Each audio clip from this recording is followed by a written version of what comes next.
Welcome to the Financial Planners Southeast Asia podcast, a show dedicated to driving the positive evolution of financial advice, specifically within Southeast Asia. To join a global community of financial advisors sharing and learning with one another to drive the positive evolution of financial advice, head to xyadvisor.com.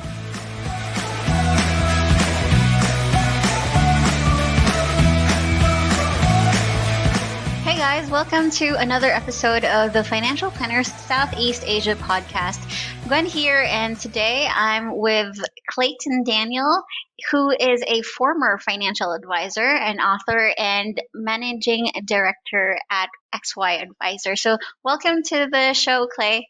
Hey, thanks for having me, Gwen. No problem. So I think I mentioned this a while ago that this has been one of my bucket lists for the podcast to have you on board.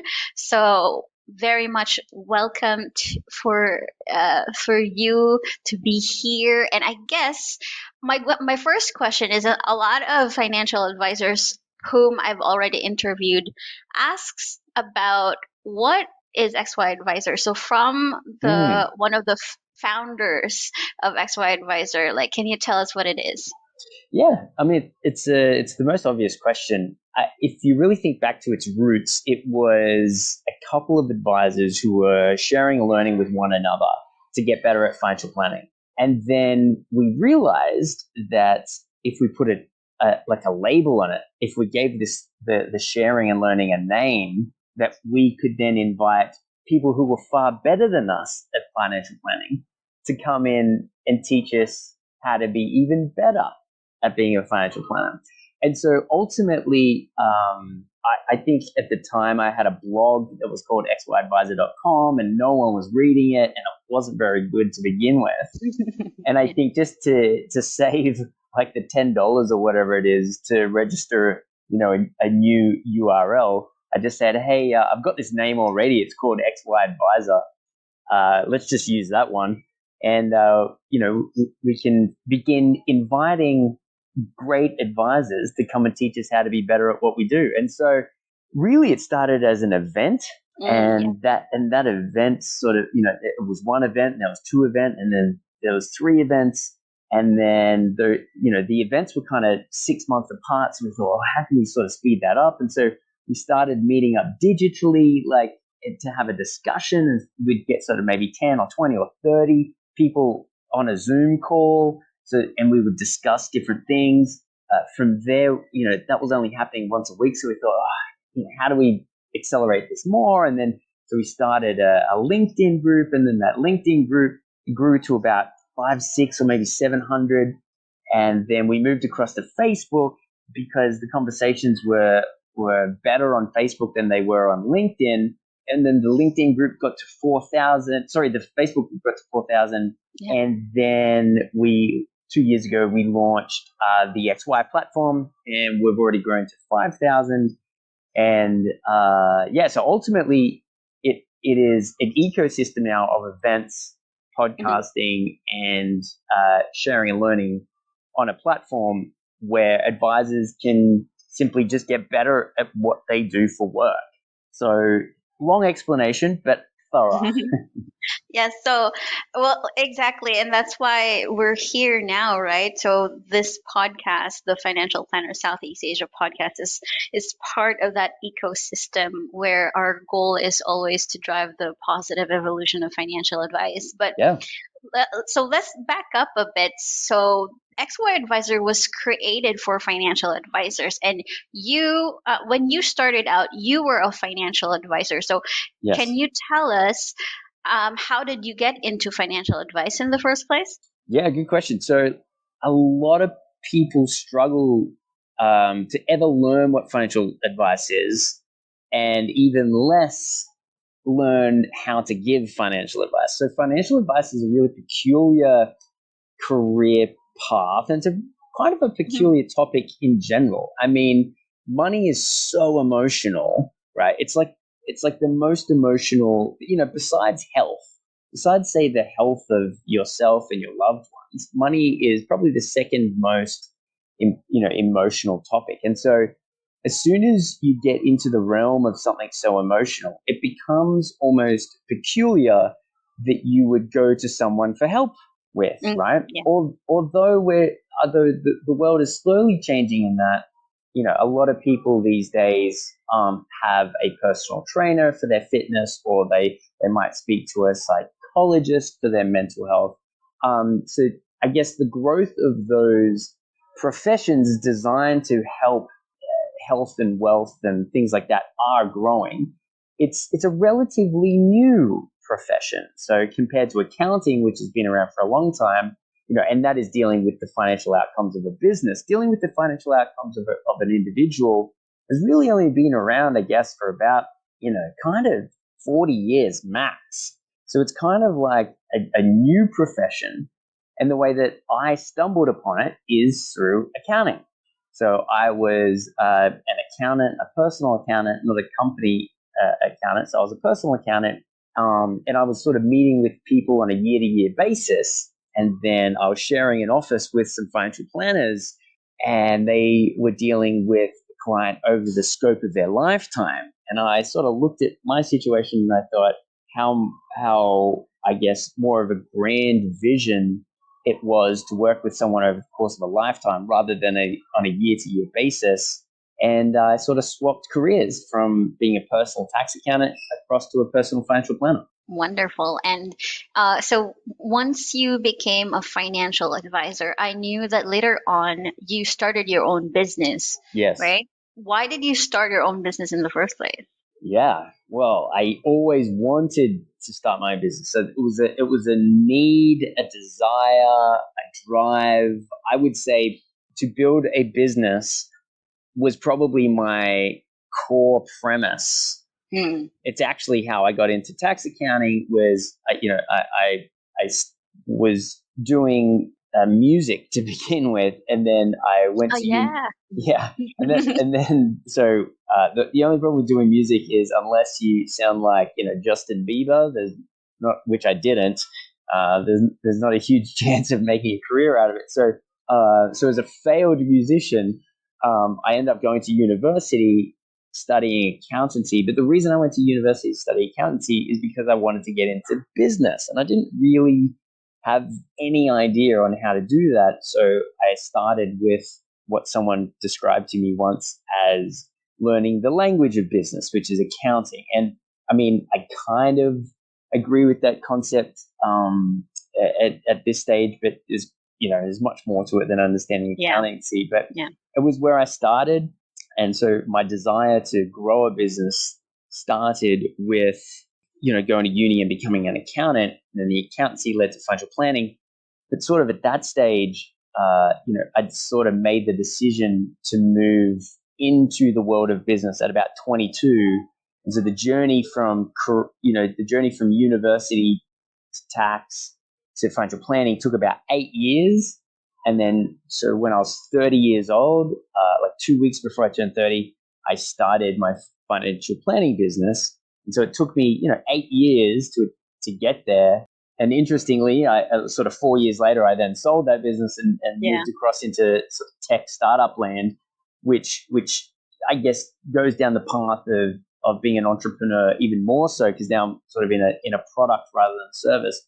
But interestingly, I've kept my service background as a huge part of what I do now, and I've chosen to work in tech startup land, but only in the financial advice realm. So I'm kind of combining everything at this stage. Yeah, and that's wonderful, right? So that means that all those 8 years that you've had were never put to waste, because now you're still doing like all the things you love to do. You love financial advice and helping people throughout their journey, but now it's the journey of financial advisors in this ever changing landscape. Because so financial advice in Australia started about like 40-ish years ago. So it's still relatively new, although older than in most countries, especially here in Southeast Asia. And so I guess, like, what was the atmosphere like in the financial advice industry when you started years ago, and Mm, how has it changed over the years, especially now? Like, I know there's are a lot of changes in financial advice just yeah. this past 2 years. Yeah, absolutely. So I guess in terms of changing financial advice, and it does change a lot. There's two things that change it. There's one element of the bottom up. So the bottom up approach is really financial planners independently all over the world over the last 40 years have come to a very similar conclusion. And that is how important financial advice is when you really, I guess, spend time to become a great financial planner. Yeah. And what's kind of interesting is in every single territory, so yes, financial planning is more mature in Australia than it is Southeast Asia. But I'm expecting the same journey of financial planning in Southeast Asia to Yeah. follow what's happened here in Australia. And what happened in Australia sort of followed what had been happening in America as well. So realistically, if you think about it, that bottom up approach is just advisors all over the world at different stage over the last few decades have come to these independent conclusions, which is I can do so much more for a client than just give them a product. Now, financial products are extremely important. I'm a massive fan of them, and they're pivotal to every single piece of financial planning. So I'm not, I guess, one of these people that says, oh, you don't need financial products to give financial planning. I believe you do. And it's pretty obvious that that's the case, at least to my mind. In each territory, financial planning always starts out with financial products. And it's a very easy reason for this. It's the easiest and best way for large product providers to make money when they enter a new territory. So they enter a new territory, they create a sales force of people who sell that product, and that's where financial planning starts. And then out of the group of those, out of the initial sales force, Mm. there's you get the first people who go, hey, wait a second. When I'm speaking to clients about, getting to their sister's wedding in 2 years' time, the savings that they're achieving or they need to achieve here, maybe the product that I'm selling doesn't solve that for that goal. Yeah. And so now all of a sudden, I need to do something else. Do I need a different product to sell them? Or do I need to sit down and tell them how to manage their money in a better way so that there is money available to them in 2 years' time? Now, it's not as simple as just turning around one day and saying, hey, this is how you do it. There's a journey that each financial planner kind of goes through Yeah. where, and it's often on purpose, where you arrive at a point in time and you think, I want to be able to deliver more than just providing a product. But then the journey on how to get to where you need to get to is very difficult because there's not a lot of places or people, publicly available that it's easy to go to where that information is getting shared. Yeah. And hence, when you come back to XY, hence why we started this podcast and the platform and the events, is we wanted to produce a way for advisors all over the world to turn around and say, hey, this is a way to get better at my job Mhm. by simply learning from other experts. And the thing about learning from other experts is really interesting because the further, or I should say, the more you learn or the more of an expert you become in a particular field, the less likely you are to learn from a book and the more likely you are to learn from someone else.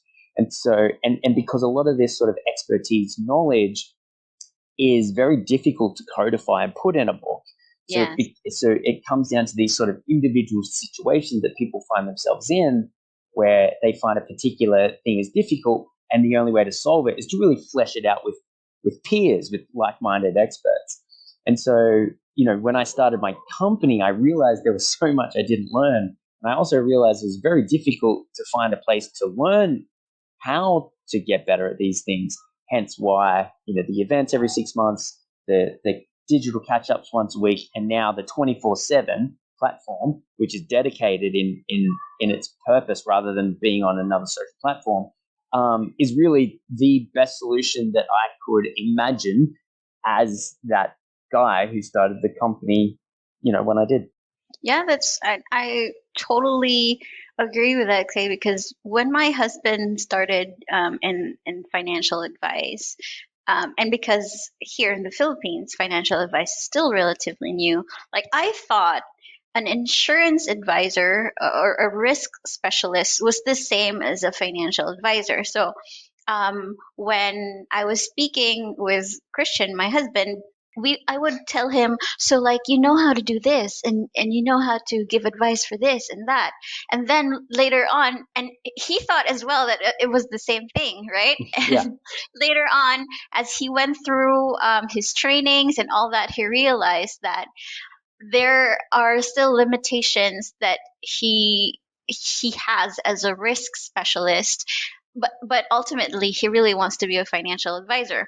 yeah, um, and he realized that there are so much to do and then so little people to talk to. yes, So because like I said, the industry is still very in its early stage here, it's still growing, and that's why it's really nice to have that community, because it's sort of like you have this assurance at the back of your head that if you have questions in the future, and you will have lots of questions oh in the yeah, future, there's always like a group of people who you know can answer these questions, or if not answer these questions, have the same sentiment towards a certain topic.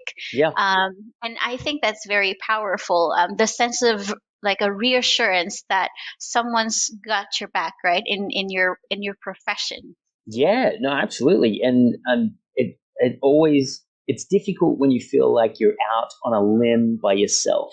Yeah. And so if you can see people who are successful, who are experienced, who are capable, who are great at what they do, sharing common threads with you. Now everyone's going to be slightly different, but if you can sort of find a uniform approach to a certain situation, yeah, it's reassuring, but more so than reassuring, it's actually, operationally helpful.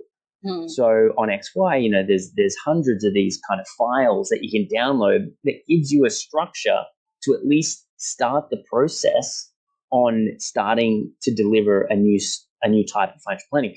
And I will say, and I am sensitive to this, like XY right now, because we're still in our infancy, is very Australian focused. Yeah. However, in I would say, I guess the next 12 to 24 months, we'll see a focus in on the different territories. So right now we have a podcast that is dedicated to financial planning in Southeast Asia, but then shortly we'll have a platform that's dedicated to it as well. And so, like with Christian, who I know, he, like the conversations in the territory of Southeast Asia and the Philippines specifically is a little bit different to Australia and is a little bit different to America. And Australia is a little bit different to South Africa, and the UK is different to Canada. And all of it, like each of these territories are different to Brazil and Italy and Japan. And so we are conscious of this, and we're sort of in the process of solving that problem from a Yeah. from a systemic root, I would say, issue.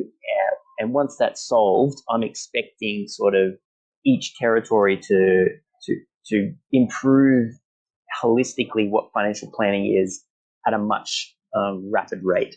Yeah, for sure. And that's, I guess, a very appropriate way of segmenting to my next, or segueing, that is, to my next question, which is a lot of financial advisors that I know, especially in Malaysia, they try to, when they start their own financial advice or financial planning business over there, they try to model their advice in a way that they take a lot from the Australian financial advice model.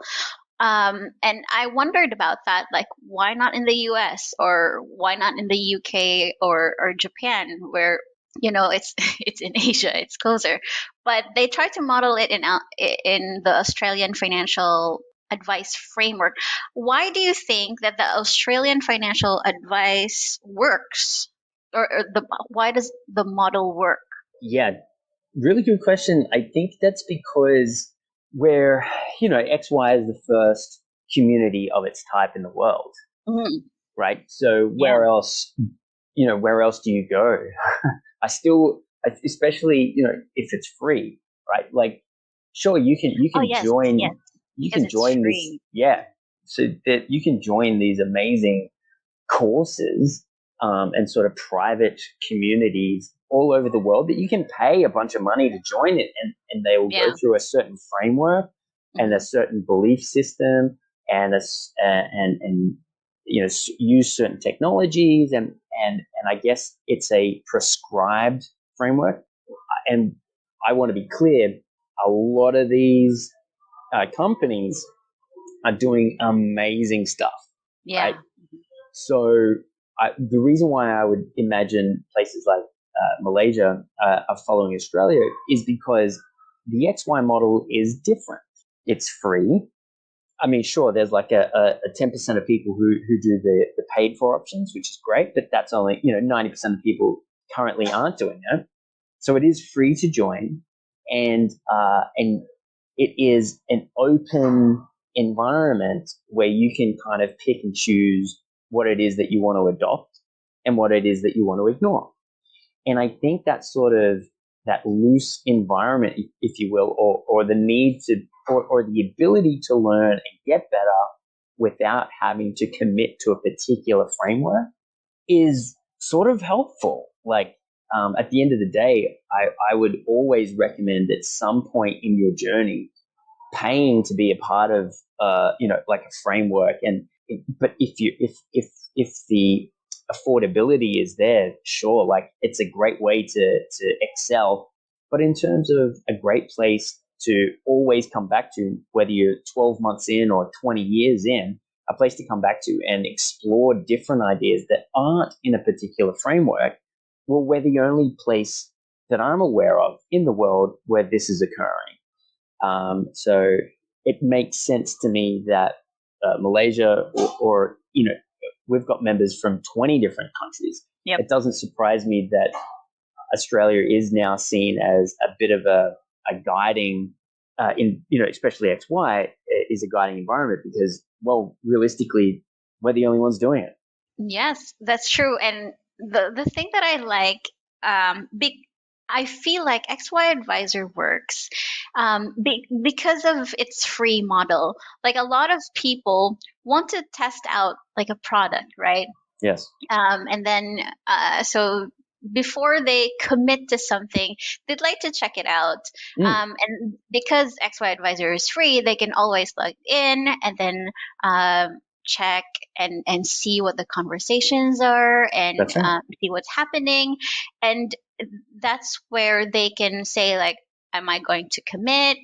What kind of commitment am I able to give to this platform? And that's why I feel like it works for a lot of people Well, across the the board. average user spends a little less than 10 minutes per day on. So the commitment is relatively small. I would say one of the things that we pride ourselves on is the ability to increase someone's professional expertise Mm-hmm. without a large monetary or time cost. Yeah, So yeah, that's kind of one of the key things that we're trying to achieve.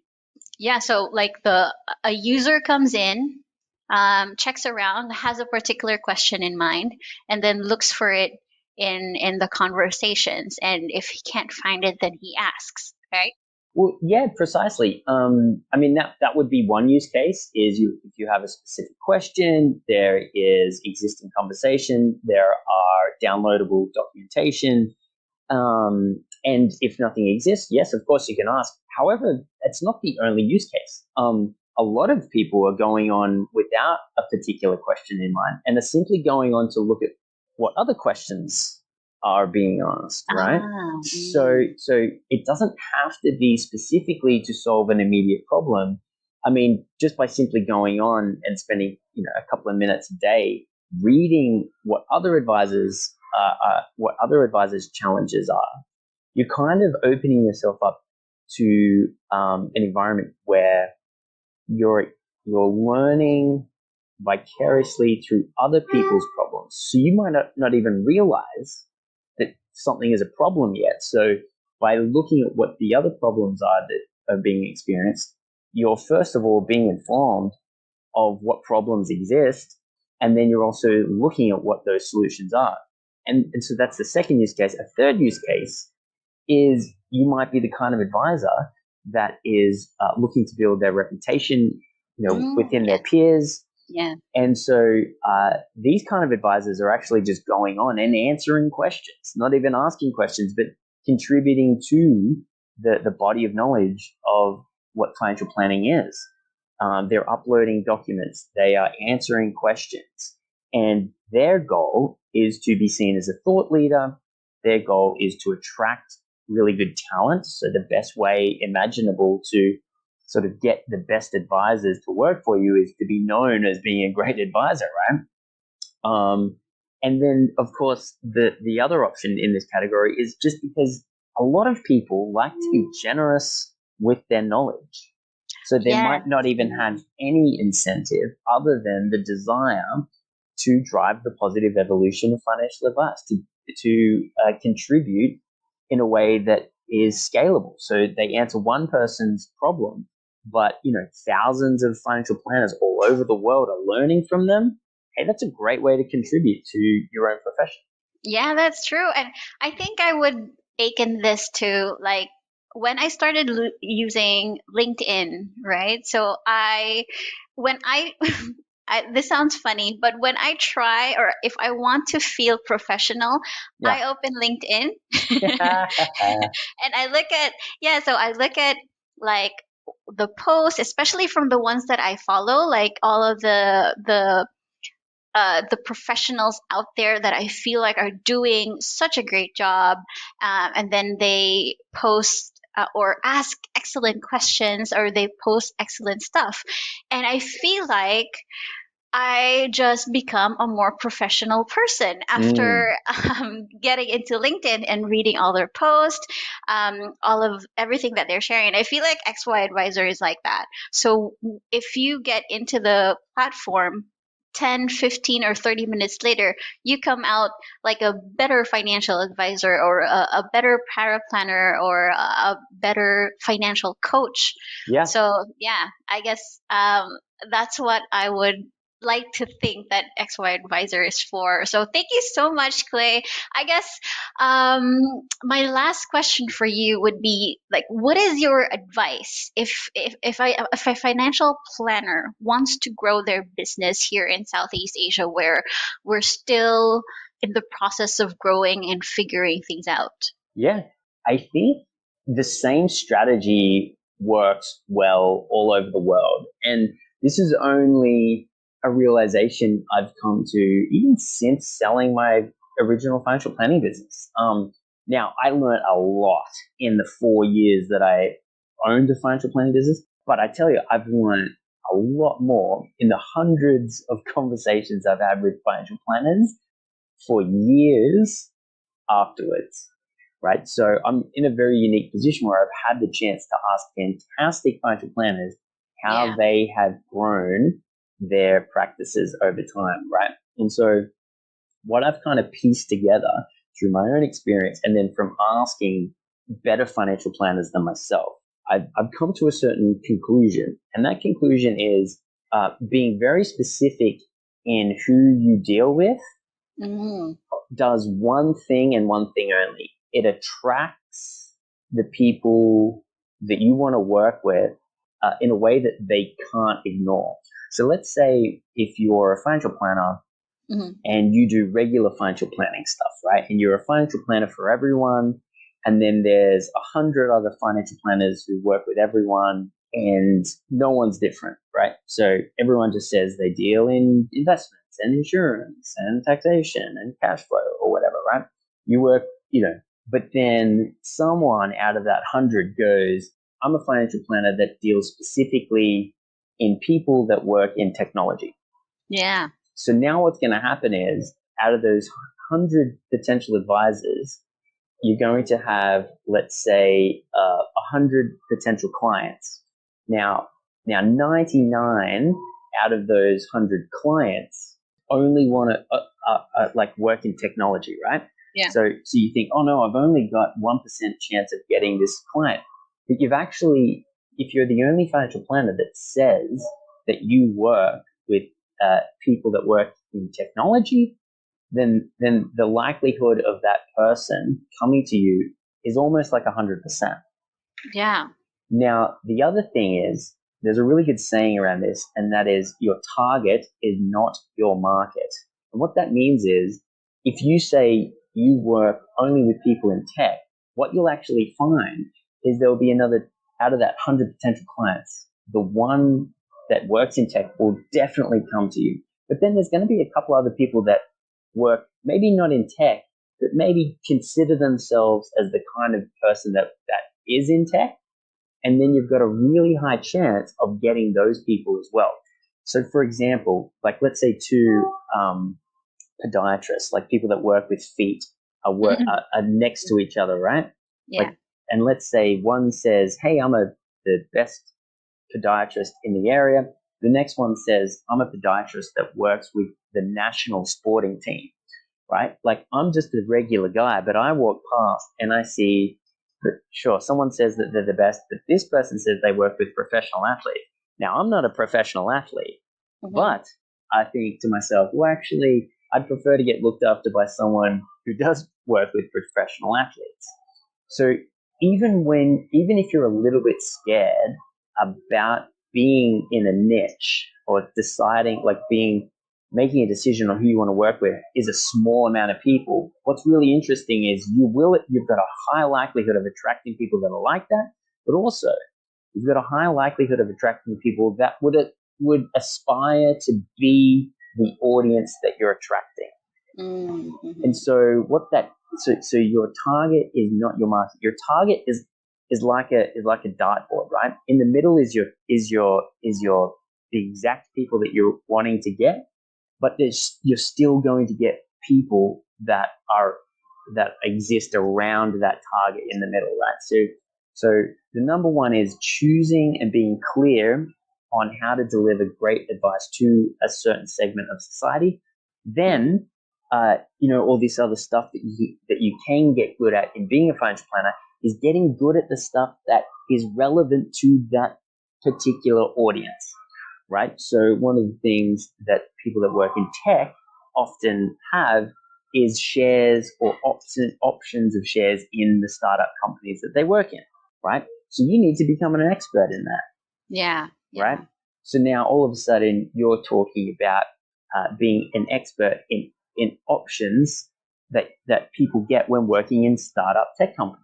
Oh, that's an interesting thing, right? So now you are working with a niche and you're improving your skill set that's required to work with that particular audience. Now, a couple of things happen here. A, because you're attracting a certain audience, you've got a higher likelihood of getting more people, right? Yeah. Two, because you're offering a specialist skill set, you can afford to charge more money.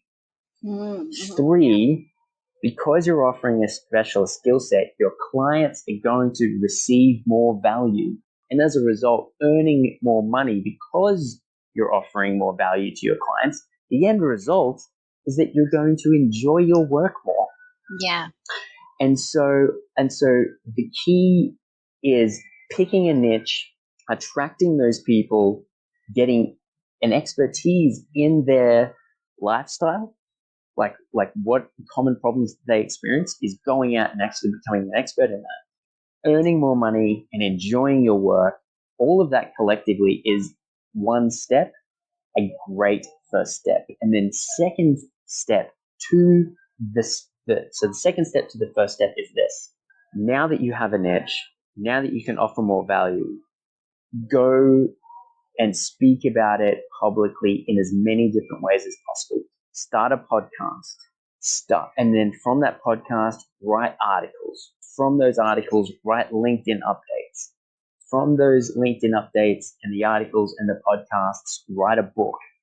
And all of these different mediums are all centered around the fact that you're an expert in a particular field and that you can solve their key problems. From there, no matter what kind of content you're sharing, get those people to come to regular events that you're hosting. Right? Yeah. So you're putting on one event per month. So the point of all your content is to attract people to an event where you're just going into more detail about the client that you're attracting, the problems that you frequently see that they suffer, and solutions that you know can help them. And then all of a sudden you've got content that's drawing people in. You've got a way to meet with people, whether it's in person or over Zoom. And then from there, they can book in for a one-on-one meeting. Mm. And so you've got this entire ecosystem that is constantly set up to attract people further and further into your service. And they will opt in or opt out based upon the message that you're giving. And by the time that they opt in continuously and turn up at their first meeting with you, mm-hmm. they already know who you are, they've consumed your content, they're familiar with you, so there isn't that sort of uncomfortableness in the first meeting. So again, it's because you enjoy your work more, you're not experiencing that uncomfortableness in the first meeting. They already know who you are. They already know what problems you can help them solve. When you put, when they understand how much it's going to cost, there is a much less likelihood that fee is going to be prohibitive because they've already bought in. And then the best part is when you get to work with them and you see all these fantastic results, they'll turn around and thank you. Yeah.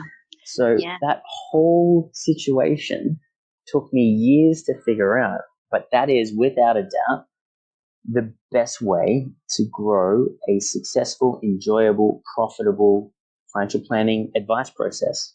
Right. Thanks so much, Clay. So I definitely, with everything you said, and I know that this came from not only you, but from the knowledge that you've also learned from other financial advisors and from the XY community as well. So thank you so much for coming to the show, Clay. That's one thing out off my bucket list especially for this year. Now, if listeners in this podcast would like to get to know you more or would like to have a chat with you, where can they reach you? Certainly. You? Yeah, certainly. So I am on the XY platform, so xyadvisor.com. Join there. I contribute sometimes there. I also contribute sometimes on LinkedIn. But if you want to hear me discuss financial planning, as like strategically and tactically, it's on XY. And if you want to hear me talk about financial planning, I guess, on my soapbox, so to speak, then you'll find me. You can follow me on LinkedIn. So LinkedIn and XY. All right, wonderful. And I will go ahead and put all of those information in the show notes. So thank you so much again for coming to the show, Clay. Have a wonderful day. Thanks for having me, Gwen. Appreciate it.